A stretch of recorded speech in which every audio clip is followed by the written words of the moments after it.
Hello everyone, today we are continuing our series of History of English Literature, and the topic that we will discuss is Renaissance Age, which started in about 15th century and ended in 17th century. Renaissance word is taken from the French word which means revival and rebirth. It is called revival and rebirth because before Renaissance age there was the Middle Age and it was considered as the Dark Age because there was no development in any field of the study, whether it can be literature, arts, science, history, nothing. हम कह सकते हैं कि की point था जहाँ से रिनाइंसेंस start हुआ वो क्या था फॉल ऑफ कॉन्स्टेंटिनोपल. अब कॉन्स्टेंटिनोपल में बहुत से स्कॉलर्स रहते थे.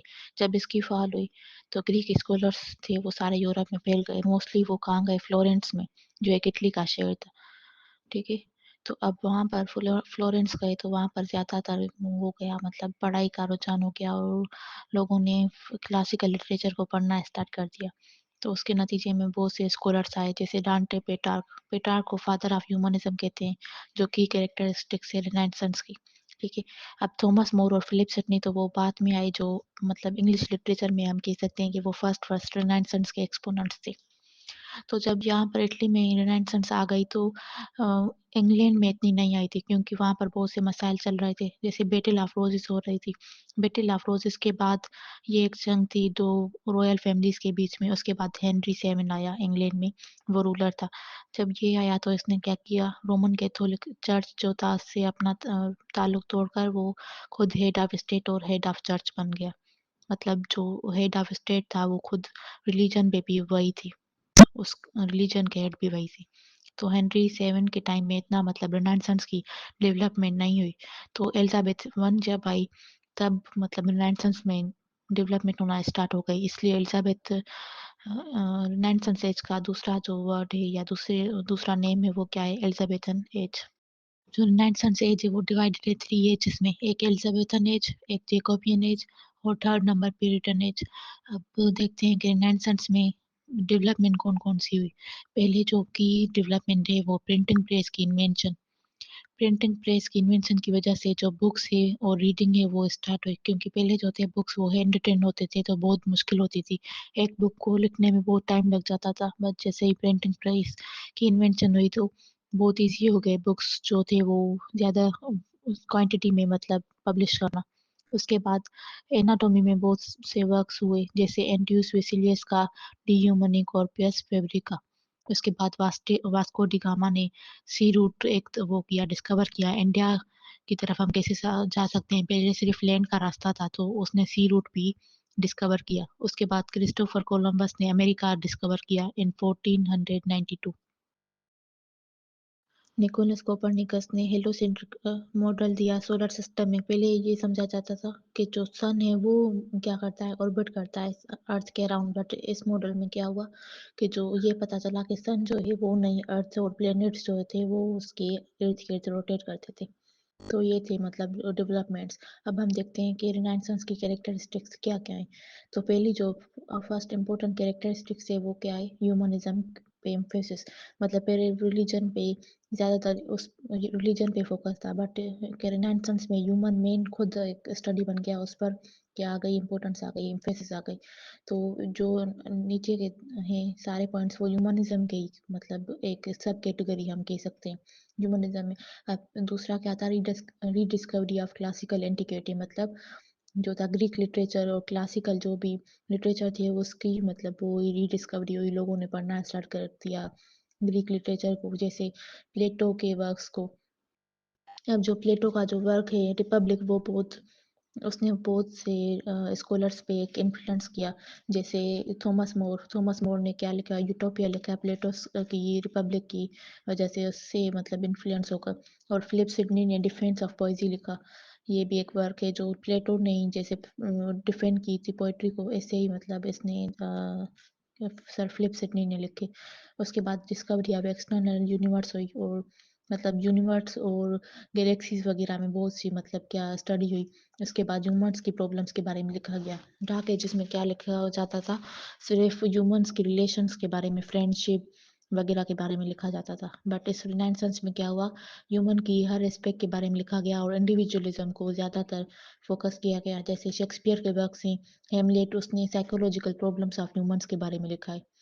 उसके बाद जो बेकन केस है, ऑफ रिवेंज, ये सारे उस ह्यूमंस के बारे में, ह्यूमन की हर एक प्रॉब्लम के बारे में, ऑफ फ्रेंडशिप, ऑफ रिवेंज, ये सब लिखा गया, ऑफ लव, ऑफ ट्रुथ। के बाद एक और कैरेक्टरिस्टिक्स क्या है, इंटरेस्ट इन ब्यूटी, मतलब ब्यूटी में एस्थेटिक सेंस, आर्ट में मतलब कि क्या हुआ, डेवलपमेंट हुई और मैनर्स के बारे में लिखा गया बोथ। और इस एज में क्या हुआ कि humans were responsible for their own action.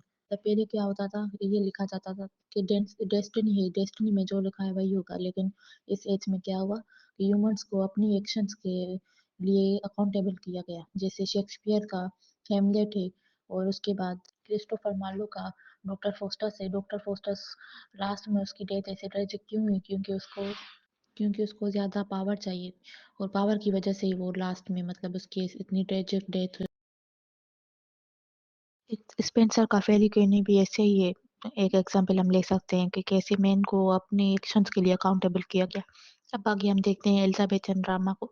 अब इस एज में ड्रामा जो था वो बहुत पॉपुलर हो गया। स्कूल्स में, कॉलेजेस में, यूनिवर्सिटीज में ड्रामा परफॉर्म होने लगे, स्टूडेंट्स परफॉर्म करने लगे, और जब भी रॉयल कोई पर्सन आते थे या कोई ऐसा फेमस पर्सन आता था कहीं भी विजिट करने, तो वहाँ पर ड्रामा परफॉर्म होता था। और ज़्यादातर जो लेटिन था, लेटिन का इन्फ्लुएंस ज़्यादा था, और शुरू में तो लेटिन के मॉडल पे ही ड्रामे लिखे जाते थे बहुत से। जैसे एग्जांपल है जॉन स्टिल्स ग्रूमर का, इसने बहुत से लेटिन मॉडल पे ड्रामास लिखे। उसके बाद बहुत से ड्रामास हैं, रोस्टर रोस्टर रोस्टर, जैसे ये एक ड्रामा है ऐसे ही। और सेकंड पार्ट में फिर क्या हुआ, यूनिवर्सिटी वेट्स आए जो ऑक्सफोर्ड और कैम्ब्रिज से पढ़े थे, और उन्होंने अपना एक इंग्लिश ड्रामा लिखा इंग्लिश लैंग्वेज में, और इंग्लिश खुद मतलब अपना एक वो किया, मॉडल तैयार किया। अब जॉन लेली है, वो जो यूनिवर्सिटी वेट्स के ही पार्ट थे, और वो इंग्लिश पोइट भी हैं, राइटर भी हैं, ड्रामाटिस्ट हैं, और उन वो जो थे वो बहुत मशहूर थे। बहुत से वर्क्स इन्होंने लिखे हैं, लेकिन इनका जो बहुत इंपॉर्टेंट वर्क है वो क्या है, यूफियस द एनाटॉमी ऑफ विट्स। ठीक है, उनके दूसरे जो वो हैं वर्क्स हैं, वो हैं साफो एंड फाउ, इंडीमियन, कॉम्पस्प, ये सारे इनके वर्क्स हैं। ठीक है, और इनका जो था स्टाइल जो था, यूफिमिज्म इनके स्टाइल को कहा जाता था, जिसमें मतलब जो बहुत से सेंसिटिव टॉपिक है ना उनके बारे में लिखते थे, लेकिन वो ऐसे मतलब ऐसी लैंग्वेज लिखते थे कि कुछ बुरा भी ना लगे, और मतलब एक लेसन भी वो मिल जाए। ठीक है, उसके बाद जॉर्ज पील है। जॉर्ज पील को Robert brown, sorry Robert Greene और यूनिवर्सिटी वेट से एसोसिएट किया जाता है। अब इनके जो इम्पोर्टेंट वर्क्स हैं वो क्या है, द ओल्ड वाइफ्स टेल। अब जो ये जो है एक सटायर हम कह सकते हैं, जो, और इसमें प्ले विद इन प्ले की टेक्निक यूज की गई है। उसके बाद the love of king David, fair Beth सेब, द अरेंजमेंट ऑफ पेरिस, ये सारे इनके इम्पोर्टेंट वर्क्स हैं। उसके बाद थॉमस किड है, ये भी एक यूनिवर्सिटी वेट्स हम कह सकते हैं वो है। इनके इम्पोर्टेंट जो वर्क्स हैं वो क्या थे, the Spanish tragedy, Cornelia, Soliman and Persida, ये है। तो अब स्पेनिश ट्रेजेडी जो है, या ये एक रिवेंज ट्रेजेडी थी, इसमें जो एक मैन है वो अपने सन का बदला लेता है स्पेनिश किंग रॉबर्ट से। ग्रीन भी एक ठीक है, यूनिवर्सिटी वेट उसके थे बाद रॉबर्ट और ग्रीन इसमें है, ये फेमस था पेम्फलेट्स के लिए। ठीक है, ये जो था इनकी जो यूनिवर्सिटी वेट्स थी ना इनकी, और शेक्सपियर की एक वो थी, जंग थी। ये मतलब जो शेक्सपियर को कहते थे कि वो पढ़ा लिखा नहीं है, और ये वो। ठीक है, अब उसके बाद एक जो द ग्रोट्स वर्थ ऑफ विट, ये एक वर्क है, वो उसने क्यों लिखा, शेक्सपियर पे अटैक करने के लिए, मतलब शेक्सपियर पे तनकीद करने के लिए ये वर्क लिखा था।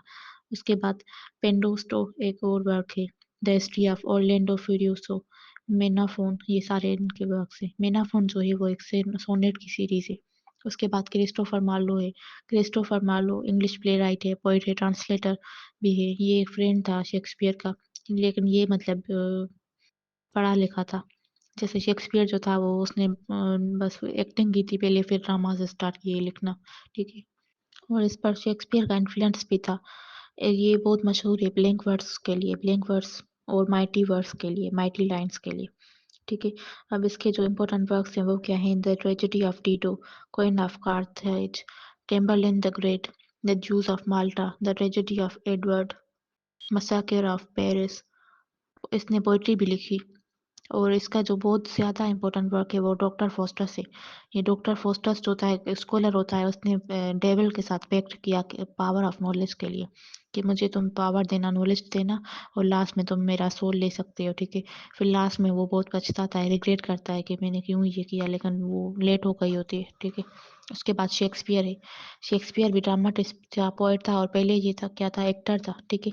اس کے بعد اس نے اسٹارٹ کیا لکھنا۔